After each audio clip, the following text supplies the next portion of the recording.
Heaven Official's Blessing. Jiangguan Sifu by Mo Xiang Dong Xie. Read by Plant Bones. Chapter 9, Part 2. The moment he jumped, Rui shot out from Xielian's wrist and transformed into a streak of white, trying to grab onto the hold of the youth's form. Yet the plunge was too fast, and the white silk band returned dispiritedly, without even a sleeve corner. Xielian fell to his knees at the edge of the wall and screamed, "Sanlang!" Not a single sound. After Sanlang jumped, there was not a single sound. Next to him, many of the Banyue soldiers started yelling instead, all dumbfounded and bewildered. What was wrong with today? In the past, they'd always had to catch their prey and throw them into the pit, but tonight, their prey took turns fighting to jump down on their own, and when held back, they jumped anyway? General Mo yelled for them to calm down. As for Xielian, when he saw that Rui didn't catch Sanlang, he didn't waste any time thinking before pulling back the silk band and taking a leap off the wall himself. But when his body was still in midair, he felt his collar tighten, and he stayed in place. Xielian looked back. It turned out that when General Mo saw him jump, he reached out and nabbed Xielian by the collar, preventing his fall. "If you want to join me, that's fine too. Best if we go down together," Xielian urged with his mind. And like a snake, Rui shot out once more. It wrapped itself up Kemo's arm and roped in his whole body. Seeing that the white silk band was unpredictably deadly and spirited, Kemo's veins popped. His muscles instantly swelled as if trying to forcibly rip the fabric tying him. Xielian was at an impasse. With Kemo, he saw something peculiar out of a corner of his eye. The corpse hanging on the pole suddenly jerked and raised her head slightly. The band of Banyue soldiers also saw the corpse move and started yelling, swinging their maces to attack it. But the black-clad girl somehow untied herself and hopped off the pole before speeding towards them.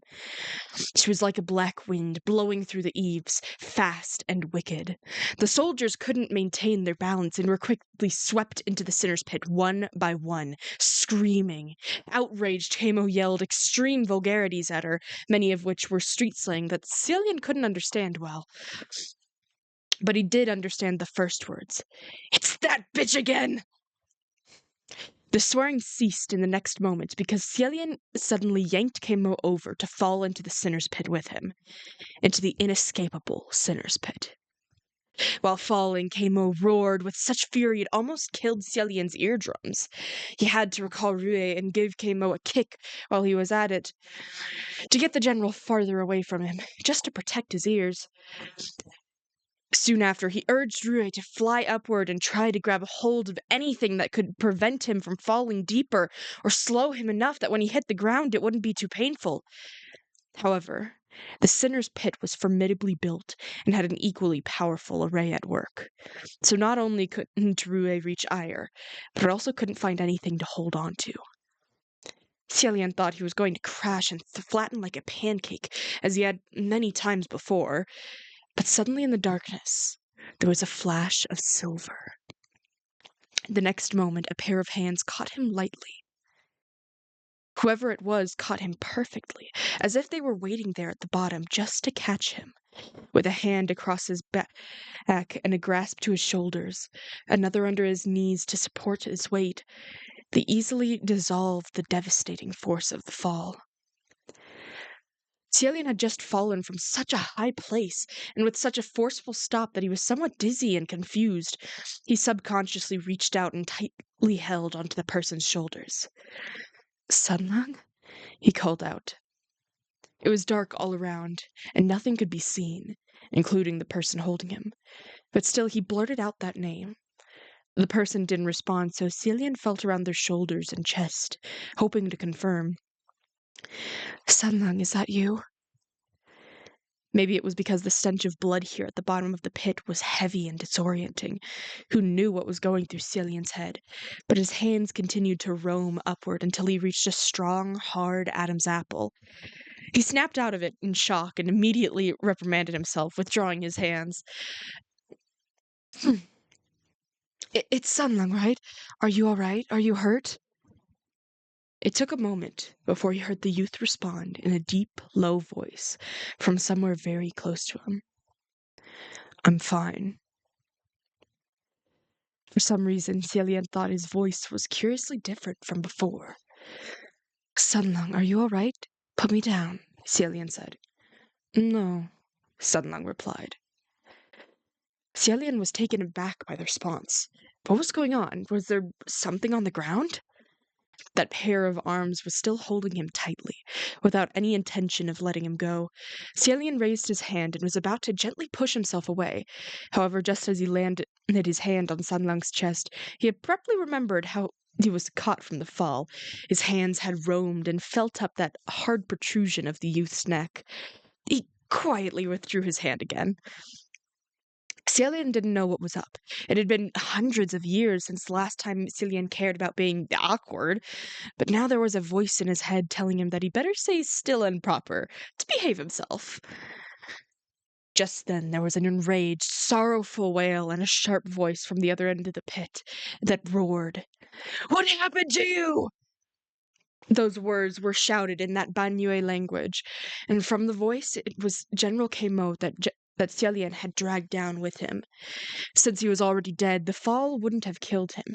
It was a violent crash, however, so he probably blasted out a human-shaped crater in the ground, with him embedded.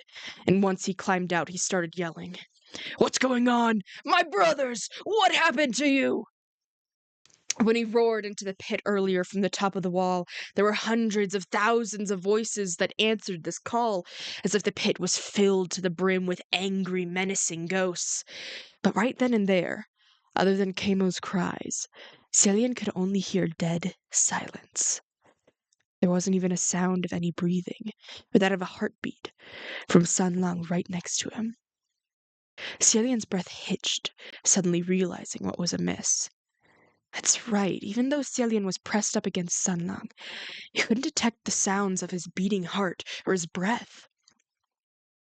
Kemo roared, "Who killed you? Who was it?" When Aziao first fell, there were horrifying sounds of flesh being ripped apart. But after Sanlang jumped, there was no more noise. Who else could have done it? Kemo himself must have realized this and shouted towards them, "Killing my soldiers! You're dead! I'm gonna kill you!" Although he couldn't see, Xialian could still sense danger rapidly approaching and jerked. "Sanlang, watch out!" "Don't worry about him," Sanlang said, still holding Xialian tight. He made a small sidestep and spun around. In the dark, Xialian heard a series of clinking sounds, pleasant to the ear, clear and intense, swishing here and there. Kamo pounced to capture them, but missed the first time. He whirled around to lunge again, but Sunlung easily sidestepped and dodged him again. Xialian's Xialian's arms involuntarily climbed up Sanlang's chest once more and held on tight to his shoulders, subconsciously clutching at his clothes. But the arms carrying him were steady. Even with all the spinning and sidestepping, the hold was still strong and secure. Xialian could feel something cold and hard on those arms that would poke at him every so often, and he was a little confused. In the endless blackness, streaks of shimmering silver flashed everywhere, and sounds of sharp metal slicing wounds into flesh were accompanied by Kemo's angry roars. It was obvious that the Bayue general was heavily wounded by now, but as tough as he was, he refused to admit defeat and once again rushed towards them. Xialian called out, "Rue!" The silk band answered his call and shot out. A loud snap was heard above them. Kamo seemed to have been whipped high up in the air and then flipped and dropped to the ground. This fall made Kamo roar angrily. "You two! 2 against 1! Despicable!" "You're gonna kill us. Who cares if it's 2 against 1, or despicable or not? Saving my life is more important, and I'll kill you dead first," Xialian thought. Sunlung, on the other hand, only humphed a mirthless snort. "Even if it was 1-on-1, you wouldn't win. You don't have to fight." The last line was directed to Xialian, and in speaking it, his voice was deeper, with none of the previous glib, mocking tone. I totally did not do that one right then. Sunlung, on the other hand, only humped in a mirthless snort. Even if it was one-on-one, you wouldn't win. You don't have to fight. The last line was directed to Xielian, and in speaking it, his voice was deeper, with none of the previous glib, mocking tone. All right, Xielian responded, but also prompted him. Sunlung, why don't you put me down? I'll be in your way like this. You're not in the way. Don't get down, Sunlung said. Why can't I get down? Xielian asked in spite of himself. This guy couldn't possibly be enjoying fighting while carrying someone, could he? He didn't need to go that far to look down on his opponent, did he? Sunlung's answer only took 2 words. It's dirty. Xielian had never imagined it would be that answer, and said with such serious tone. He thought it was a little funny, but also made him feel inexplicably strange, his chest going slightly warm for some reason. You can't possibly keep holding me like this. I could, Sunlung replied. Xielian was only joking, but Sunlung's reply had no trace of humor. Suddenly, Xielian didn't know how to respond. While they were talking, Keimo never ceased attacking. Both of Sunlung's hands were holding him firmly, but something else was keeping Keimo at bay, whipping him to his feet. While slowly backing off, he shouted, That bitch made you two! He hadn't yet finished his words when a loud boom sounded. The massive man fell to the ground, beaten to the point where he could no longer stand. Having heard this, Xielian said, Sunlung, don't kill him. We still need to question him if we want to get out of here. Sunlung indeed stopped his attacks and remained still. I wasn't planning on killing him anyway. Otherwise, he wouldn't have lasted till now. Dead silence returned anew to the bottom of the sinner's pit. After a moment, Xielian asked, Sunlung, were you the one who did all this down here? Even if nothing was visible in the dark, with such an overpowering stench of blood, such an aura of bloodlust, and Keimo's madness and rage, it was obvious what happened down here. There was another momentary silence before Xielian heard Sunlung's response. Yes, he said. It was the expected answer. Xielian sighed. How should I say this? Xielian chewed on his words and organized his thoughts before continuing in an earnest tone. Sunlung, next time you see a pit like this, don't just jump randomly. I couldn't even stop you. Really, I didn't know what to do. Sunlung didn't seem to expect that kind of response and was stumped for a moment. When he spoke again, it sounded a bit odd. You don't want to ask me anything else? What do you want me to ask? Xielian said. For example, whether I'm human, Sunlung replied. Xielian rubbed his forehead. I don't think that's necessary. Is it not? Is it?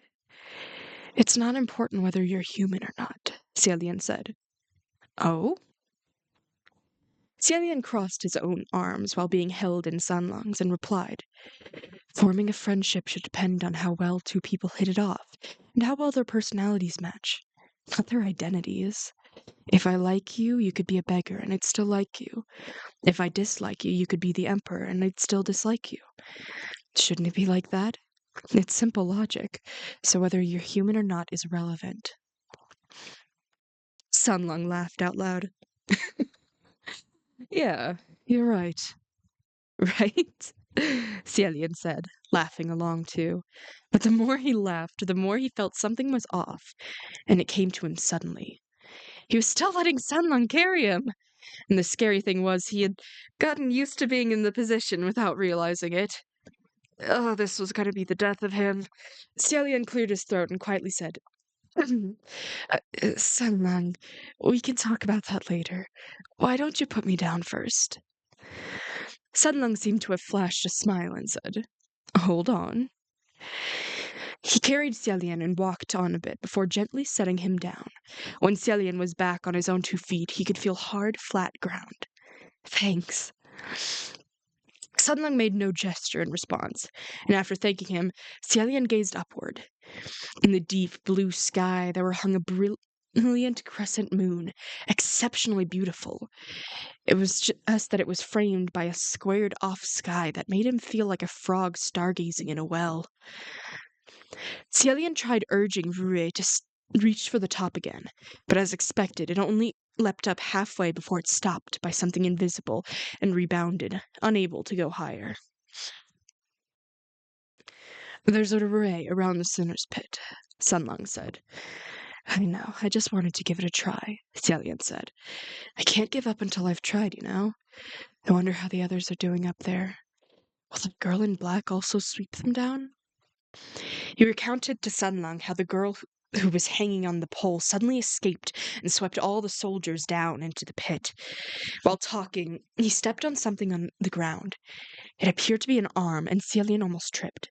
He steadied himself immediately, but Sunlung still reached out and helped support him, chiding, Be careful. I told you the ground was dirty, Sunlung added casually. Xialian understood now what dirty meant, and said, It's fine. I want to ignite a palm torch, see what happened down here, and go from there. Sunlung didn't respond. Just then, from afar, Kamo's cold voice bellowed again. You two, doing the bidding of that bitch! The thousands of wrong souls of this kingdom will curse you!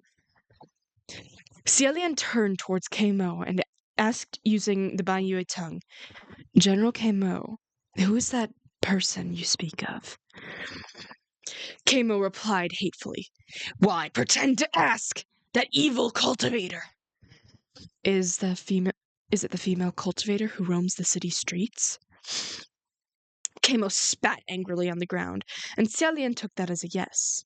He continued to question. Weren't you a loyal supporter of the Banyue State Preceptor? Kamo was provoked by his words and yelled, I, Kamo, will never again be loyal to her. I can never forgive that bitch.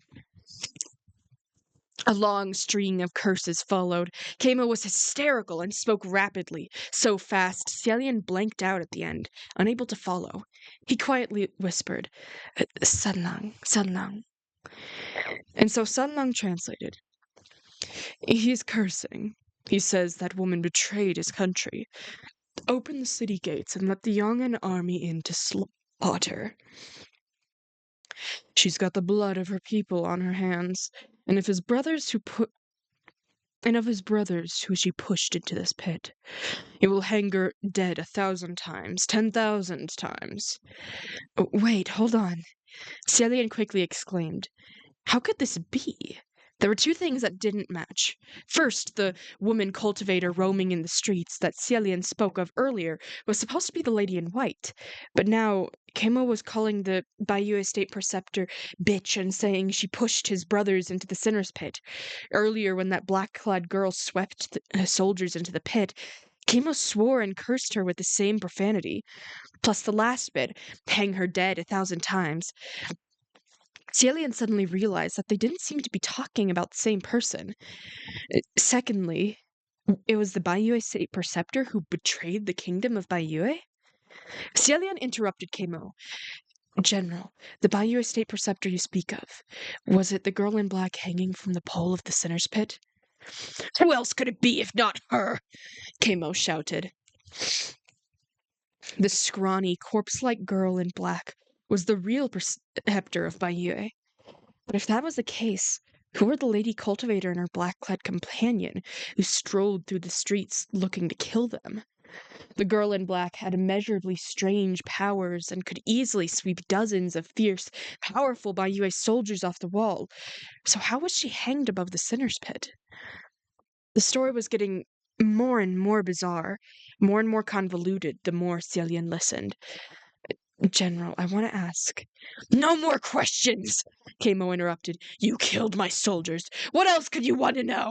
I won't answer. Now fight me! I killed them. He didn't do anything, Sunlung said. You can answer his questions and fight me.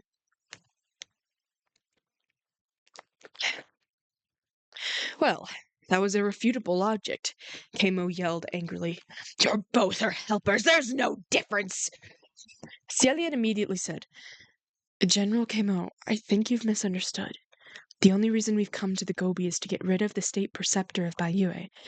How can we be the helpers she sent for? Hearing that Xialian was actually there to destroy the state preceptor, Kamo fell silent. After a while, he asked, If you weren't helping her, then why did you kill my soldiers? Because you were going to throw us in the pit and we had to defend ourselves, Xialian explained. Nonsense, Kamo argued. I didn't throw a single one of you. I even caught you. You all jumped down yourselves. Yes. We all jumped into the pit ourselves, Xialian said. General, we're all trapped at the bottom of this pit. Let's just call it a truce for now, all right? Why did that Baiyue state preceptor open the gates of the city to let the enemies in? As if Kamo would listen to reason, he said resentfully, You two are despicable, fighting me 2-on-1. Xialian felt a little exasperated. I really only smacked you once. I didn't do much. He didn't mind being called despicable or sly, whatever, if the situation called for it. Never mind 2-on-1. He would bring 100 to beat down one. Who cared? Fighting fair. But earlier, Sunlong obviously had the upper hand while fighting. But Sunlong obviously had the upper hand even while carrying him, and he told Xialian not to fight. Kamo seemed to think that he could have won if it had just been him and Sunlong, though, and Xialian felt bad for him. Still, it seemed like Kamo was the type who could easily be made to spill the beans. Xialian would just have to go slow. Not a problem. Sunlong, on the other hand, didn't have the same patience. He said leisurely, You'd better answer his questions, or for the sake of your soldiers. You already killed them, Kamo said. It's pointless using them to threaten me. They are all dead, but their corpses are still around, Sunlong replied. Kamo grew alarmed, unable to remain sprawled on the ground anymore. What are you planning? That depends on what you do, Sunlong said. Just by his voice, Xialian could imagine the way Sunlong would narrow his eyes when he spoke. Do you want their next lives to be fortuitous for them, or to be reborn as pools of blood?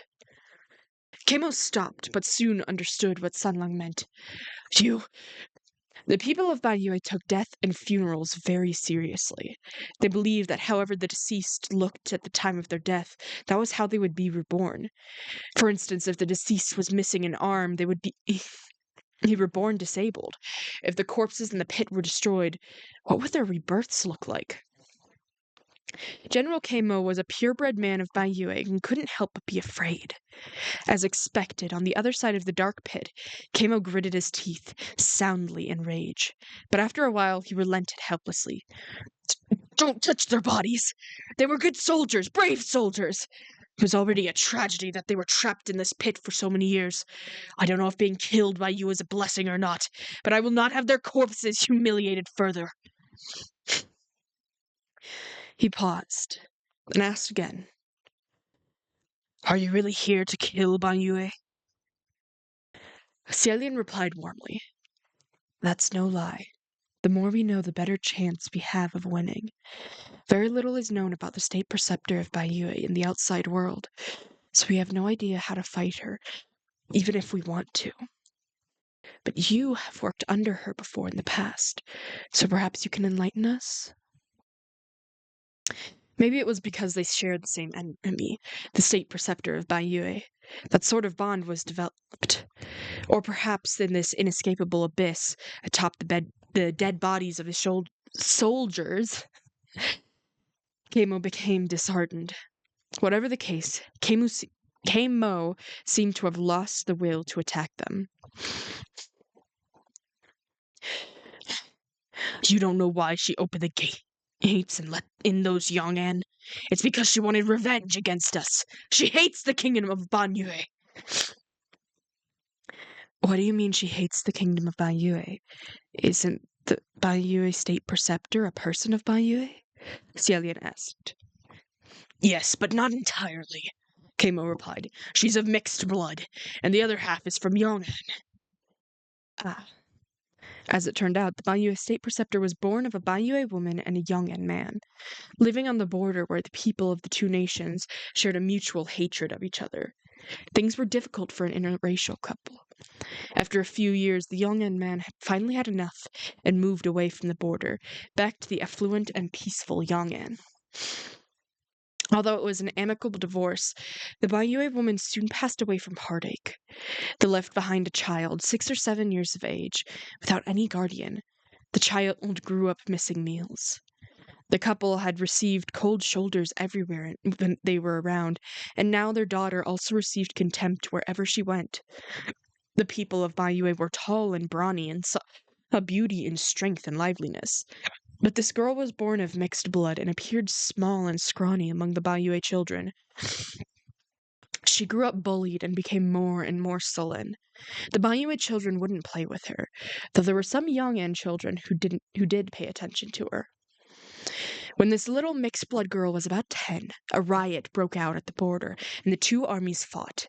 The battle took many lives, and afterward the little girl disappeared. She had neither friends nor family in Banyue, so no one noticed or cared when she vanished. However, the next time she appeared, it was a different story. In those years, she walked thousands of miles and single-handedly crossed the Gobi Desert to Yong'an. No one knew what kind of encounters she'd had, but when she returned, she had learned black magic and could control the venomous creatures most feared by the citizens of Banyue, the scorpion snakes. Upon return, though, many were impressed, many were also afraid. That was because the girl's personality never changed. She was still gloomy and unsociable.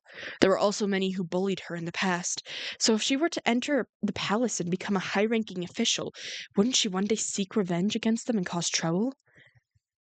I'm sure there are many who spoke poorly of her, Xialian commented. Kamo humphed. It didn't stop all ill talk. They went straight to the palace to advise the king. Say that she was an evil messenger sent forth from the Scorpion Snake clan, here to bring ruin to the kingdom of Banyue. But none of them succeeded. She got them hanged first, Xialian guessed. Kamo was even more disgusted. You, man of Yong'an, why is your mind so full of depraved and vile developments? There was none of that. I protected her.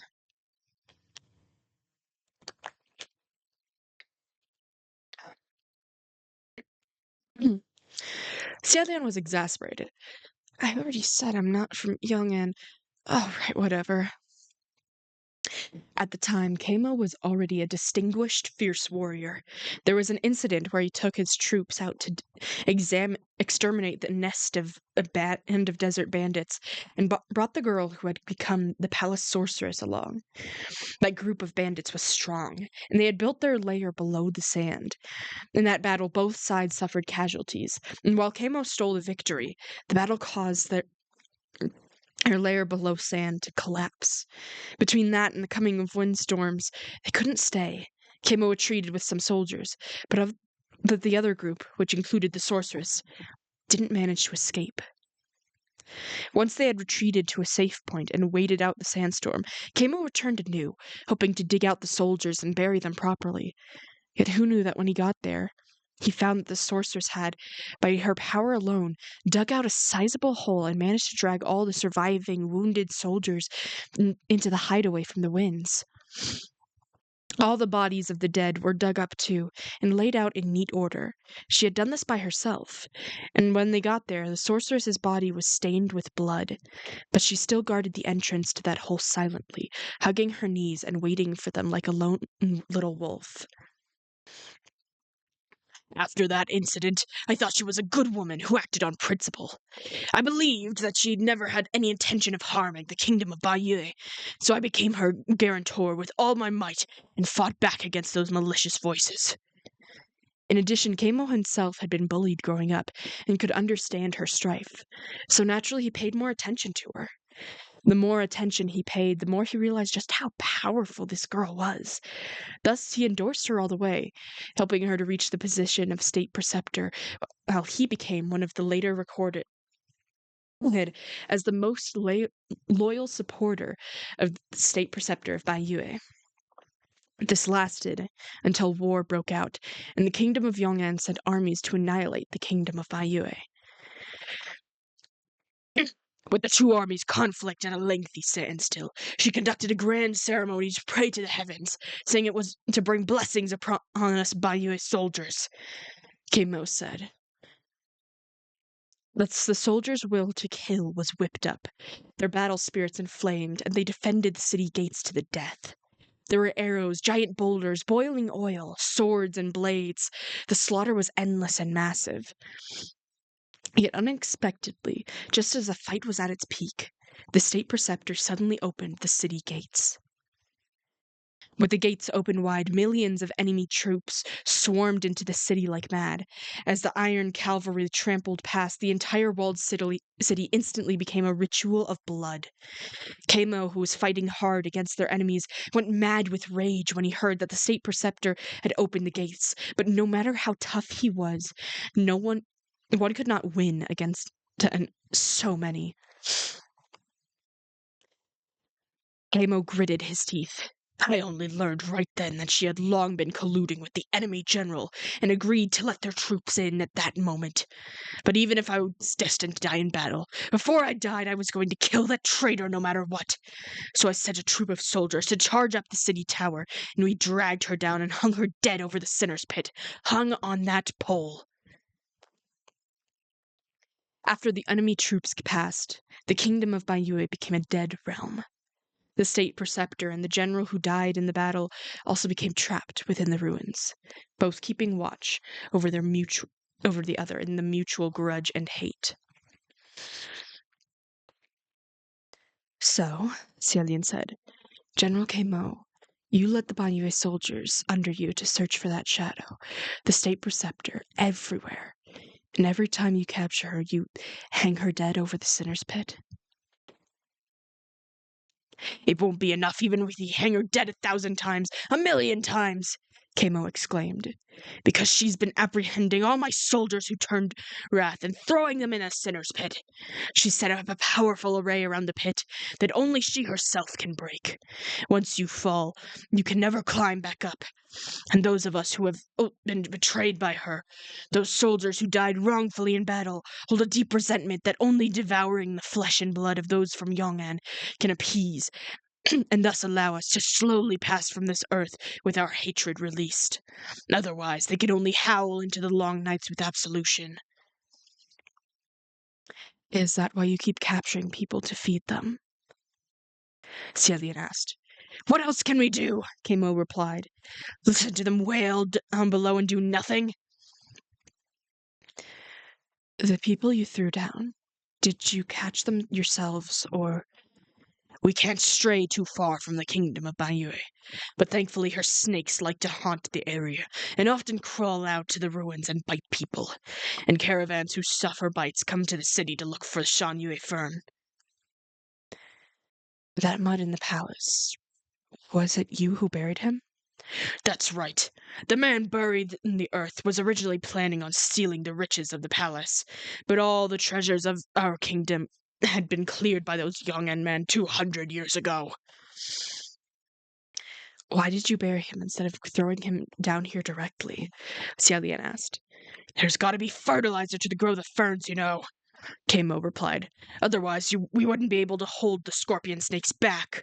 We don't want to run in those creatures either. That's not right, Xiaolian thought. If Keimo and his party consciously knew to grow and fertilize Xiang ferns, going as far to use live humans as fertilizer, then it was clear that even though they were no longer alive, their fear of those scorpion snakes was still strong. In that case, that fear must have been even greater while they were alive. If that Baiyue state preceptor could control and a murder weapon as great as those scorpion snakes, and how could she so easily be dragged down the city tower by a bunch of soldiers and hanged to death? According to Mo, in the past 200 or so years, he had captured the state preceptor over and over and over and hanged her dead repeatedly. Either way, Celian felt that if it were him, he had and he had such a killing weapon in his hands, he would never allow the enemy a chance to come near him. And regarding the scorpion snakes that would slither out of the ruins to bite people, was that an accident? Not likely. It was more likely that they were purposefully trying to lure people into the pass than it was that was the state preceptor doing so intentionally? Wouldn't that only be helping Kamo catch live humans to feed his soldiers? Mutual hatred wouldn't make sense. Were they pretending to be enemies then? What was the point in that? And in all this mess, there was also the mysterious lady in white and her companion. Celian decided to ask more questions. General Kamo, when we first entered the city, we saw two ladies, one in white, the other in black. Do you know who they are? Before there was a response, Sunlung whispered, "Shh." Celian didn't know what was going on, but he closed his mouth immediately. A strange hunch made him look up. It was the same framed dark blue sky with a crescent moon, but next to the moon he saw a person. A small, black-clad silhouette was peering over the edge and looking down. After watching them for a bit, the little form suddenly grew bigger. It had jumped down. As the figure fell, Celian could see clearly there was the state preceptor who had been hanging from the pole earlier.